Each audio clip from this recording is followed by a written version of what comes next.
નમસ્તે બાળ મિત્રો, આજે આપણે પાઠપુસ્તકના પાના નંબર 53 પર એક એવી અનોખી રચના જોવા જઈ રહ્યા છીએ જેને વાવ કહેવામાં આવે છે. નંદા, ભદ્રા, જયા અને વિજયા આ પણ વાવના જ નામ છે, જેના વિશે આજે જાણીએ. સરળ રચના હોવા છતાં તે ખૂબ મજબૂત અને ઉપયોગી હતી. એટલે લોકો એક જ રસ્તેથી અંદર જતા હશે લાલા. હા, બિલકુલ સાચું. હવે આપણે ભદ્રા વાવ જોઈ રહ્યા છીએ. ભદ્રા વાવમાં 2 પ્રવેશ દ્વાર હોય છે.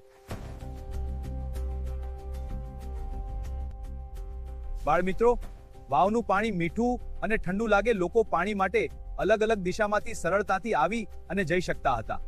બાળ મિત્રો, આ વાવનું નામ જયા છે. આ વાવમાં 3 પ્રવેશ દ્વાર હોય છે. વધુ લોકો સરળતાથી પાણી લઈ જઈ શકે તે માટે આવી રચના કરવામાં આવતી હતી. વાહ, અદ્ભુત છે. બાળ મિત્રો, આ છે વિજયા વાવ. 4 પ્રવેશ દ્વાર ધરાવતી સૌથી ભવ્ય પ્રકારની વાવ. આવી વાવ તે સમયના ઉત્તમ સ્થાપત્ય અને ઇજનેરીના જીવંત ઉદાહરણ છે. જુઓ મિત્રો, આ પગથિયા કેટલા ઊંડે સુધી જાય છે.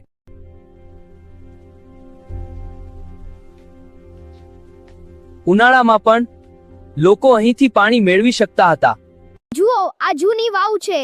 બાલ મિત્રો, વાવ માત્ર પાણીનો સ્ત્રોત નહોતી, તે લોકોના ધાર્મિક આસ્થાનું સ્થળ હતું, મુસાફરો માટે આરામનું સ્થળ હતું અને પાણી બચાવવાની અદ્ભુત વ્યવસ્થા હતી. મિત્રો, આપણા પૂર્વજો પાણીનું મહત્વ ખૂબ સારી રીતે સમજતા હતા. તેથી તેમણે વાવ જેવી અદ્ભુત રચનાઓ બનાવી. તે આપણા પૂર્વજોની બુદ્ધિ, વિજ્ઞાન અને જળ સંચયનું જીવંત પ્રતીક છે. નમસ્તે મિત્રો. બાળ મિત્રો, વર્ષો પહેલા જ્યારે પાણીની તંગી પડતી ત્યારે માલધારીઓ પોતાના પ્રાણીઓ સાથે દૂર દૂર સુધી મુસાફરી કરતા હતા.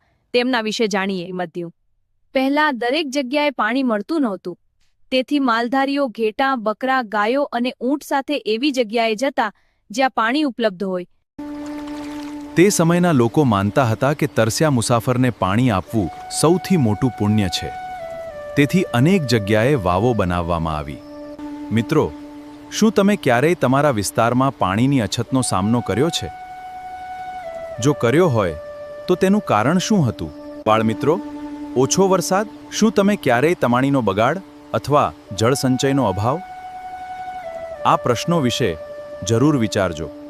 વાલા બાળ મિત્રો, લાલો એઆઈ ધોરણ 5ના પર્યાવરણ વિષયના પાઠ અને તેના ટોપિક મુજબ શિક્ષણ કાર્યને રસપ્રદ બનાવે છે. અમારી સાથે જોડાઈને તમે તેનો લાભ લઈ શકો છો.